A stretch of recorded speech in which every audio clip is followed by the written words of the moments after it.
Hello, Tanu here. Welcome to this series on the book 0 to 1 by Peter Thiel.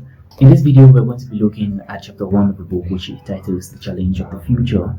So get strapped in and let's go. Peter claims in chapter 1 of his book that the next great person is not someone who is going to do something that has been done by those who are great, or maybe those who are not great in our present time, but somebody who is going to come up and do something that is different, quite different from that which has been done before. He explains that moving from 0 to 1 means doing something different and bringing out something from nothing.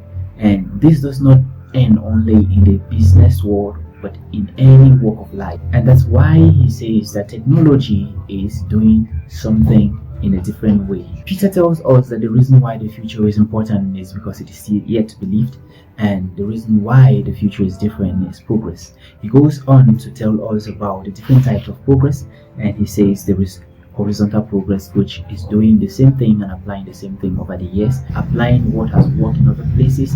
And he says this kind of progress cannot be sustainable given that we are experiencing changes in the climatic condition and in the population of the world. And with the vertical progress, the writer tells us clearly that it is progress moving from 0 to 1. That means doing things differently and doing new things. He tells us that it's quite easy to imagine the future in a horizontal progress because things are not changing, the same things are being applied.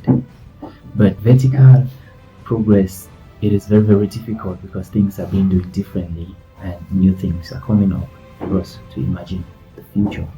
He concludes the chapter by talking about starting up, and he says new technology tends to come from new ventures, and that's what we call startups. He explains that new technology easily comes from new ventures because it's very difficult for new technology to be born from an old and large organization.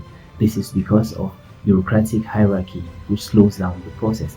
But it also does not forget to mention the fact that it is by far difficult for an individual to bring up new technology on its own. He ends the chapter by defining a startup. He says a startup is the largest group of people you can convince of a plan of building a new future. And he says that the most important strength of a company is new thinking. He gives a disclaimer to his book. He says this book is about the questions you must ask and answer to succeed in the business of doing new things. And he says what follows in this series is not a manual or a record of knowledge, but an exercise in thinking. So follow me as I go through this book, and let's see how to start up a business and how to run it successfully. In chapter 2, we are going to be looking at how not to make the mistakes that were made in the 90s by the startups in those times. So stay tuned and stay safe. Don't forget to comment, share, and subscribe to my channel. Bottom